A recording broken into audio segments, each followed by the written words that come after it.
আমরা আল্লাহর কাছে শুকরিয়া করছি যে আল্লাহ তাআলা আমাদেরকে সুস্থ রেখেছেন, এই জালিমের হাত থেকে আমাদের মুক্ত করেছেন।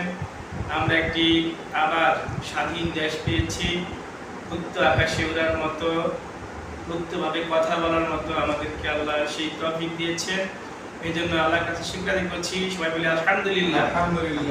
পেশ করছি মানবতার বন্ধু হযরত মুহাম্মদ রাসূলুল্লাহ সাল্লাল্লাহু আলাইহি ওয়াসাল্লামের প্রতি আমরা শ্রদ্ধা ভরে স্মরণ করছি আমাদের প্রিয় দায়িত্বশীল ভাইদের যারা জীবন দিয়েছিলেন এই দেশের স্বাধীনতার জন্যই। বিশেষ করে আল্লামা দেলোয়ার হোসেন সাঈদী সাহেবের স্মরণ করছি আমরা। আল্লাহ যেন সেই সব শহীদদেরকে আল্লাহ যেন জান্নাতুল ফেরদাউস দান করেন। আমিন। শিক্ষার্থী ভাইরা, আমরা আমাদের সাংস্কৃতিক কার্যক্রম আমরা চালিয়ে যাব।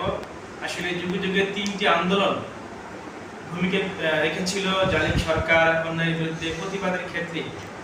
সেই তিনটি আন্দোলন হলো ছাত্র আন্দোলন, শ্রমিক আন্দোলন এবং সাংস্কৃতিক আন্দোলন। তো আজকে ছাত্রদের আন্দোলনের মাধ্যমে জালিম সরকার পতন হয়েছে।